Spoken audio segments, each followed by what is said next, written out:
Hi YouTubes, it's your humble host Masterlitchuk. So it's back in time this week for the old rando picker, and what do we get to play with? Ooh, small cars. I feel like a child again. What do you mean? I'm a big child. Okay, get on with it. Okay, it's a PC version of Micromachines.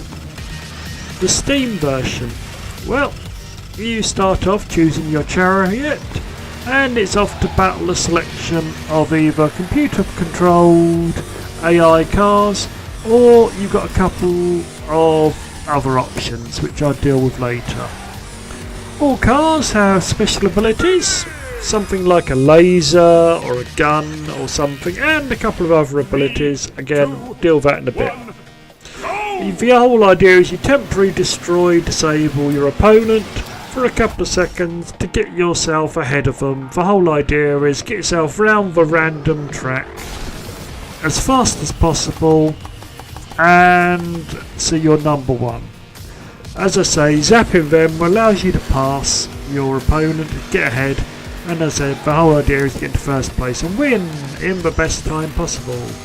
Each track is a slightly different shape, and as well as you've got the usual things like jumps, lots of obstacles to crash into or to slow your opponent's progress by bumping them into, and again, to use an old quote from a movie, rubbing is racing.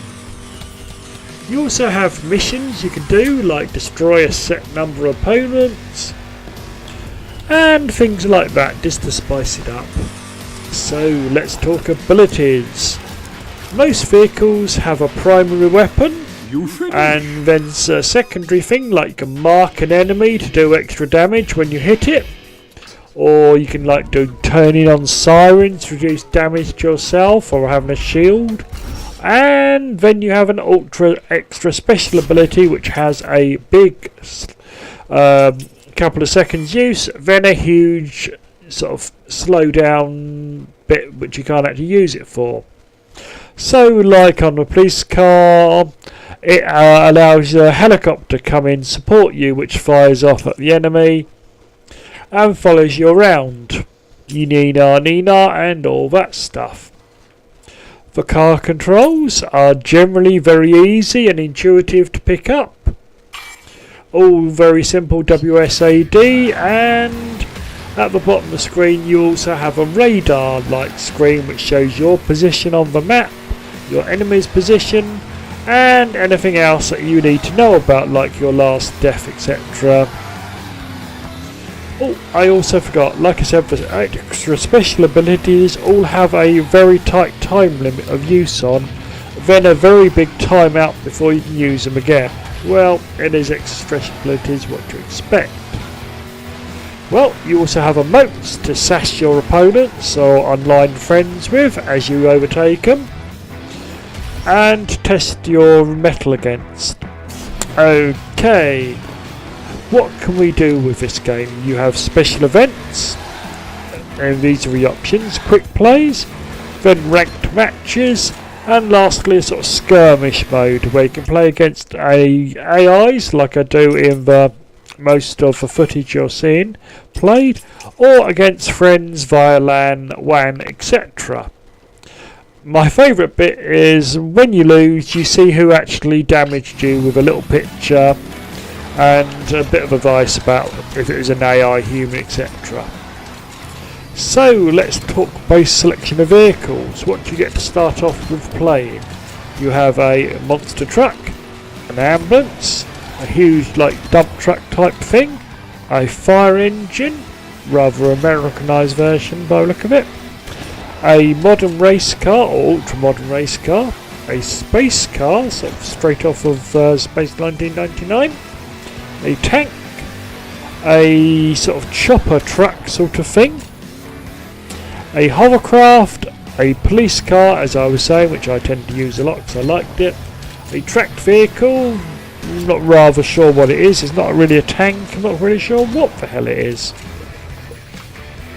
And lastly we have like a 60s racer car, looks rather like a DB5 sort of thing, or DBS, I'm not really sure, I'm not really up on racing cars as you can probably tell. Well, I think that sort of covered all the main sort of high-low points of the game. So let's score the little bugger, shall we? Graphics I've awarded a 6 because they're nice, clean graphics, very cutesy, you know, cartoony-like, all very clean and usable. Sound I've awarded a 5. Nice special spot sound effects, nice little bit of music, but that's about it. So that's all I've given it midway read score sort of thing. Playability I've given it a 6. It's very easy to pick up and play and enjoy, but it's not the best. Cool, I've awarded it a 7. It's a cool little idea, fun little game, but there's something there I'm not quite sure about. Lasting I've given it a 6. I'm not sure. You'll play a bit with your friends, maybe keep it in your library for a drunk Saturday night game.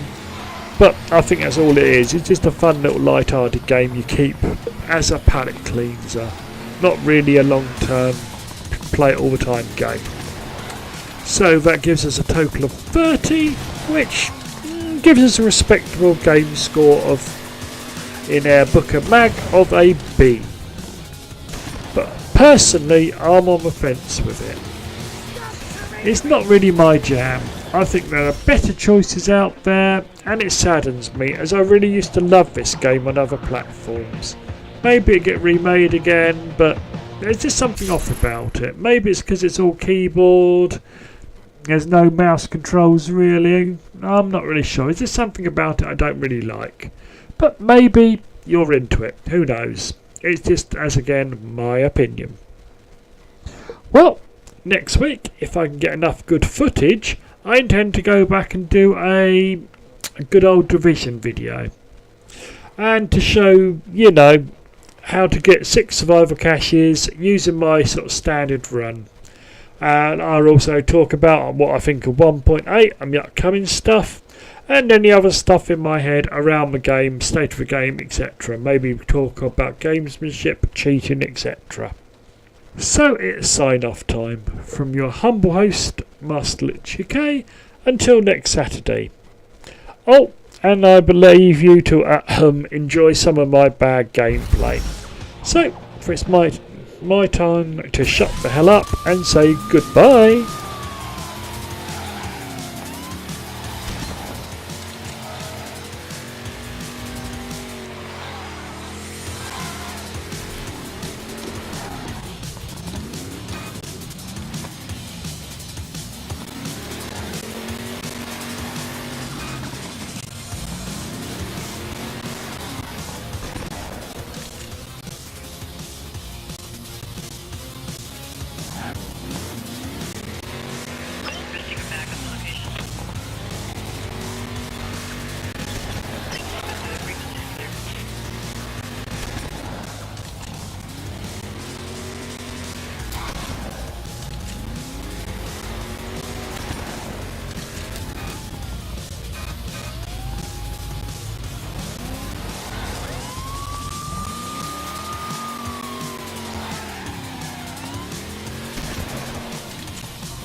Slithering out.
replace my suit.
Slithering out.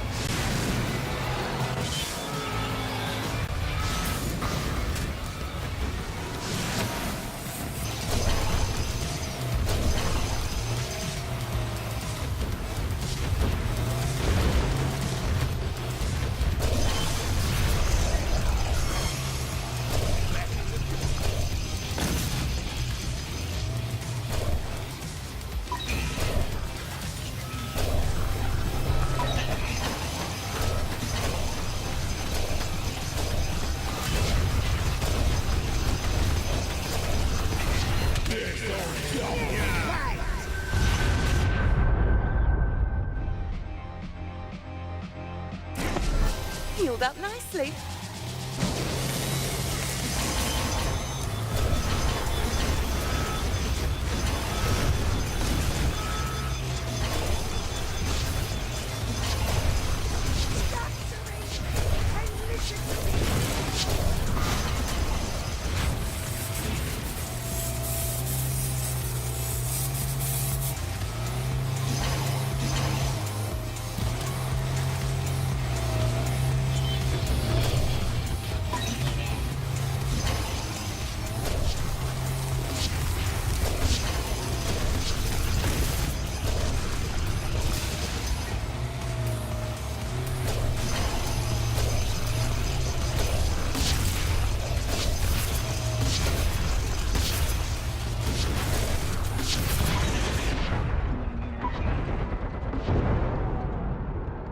Healed up nicely.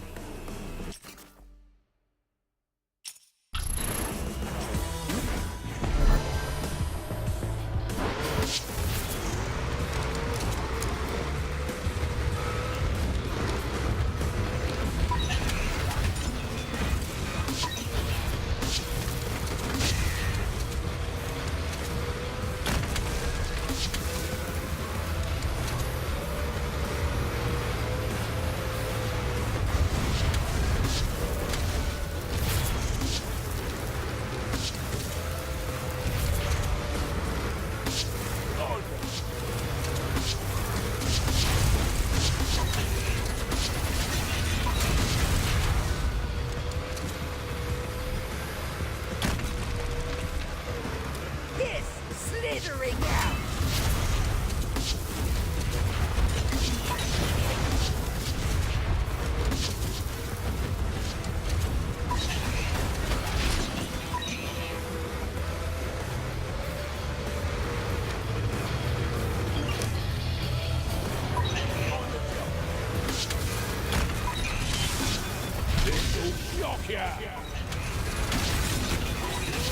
Mid-fight!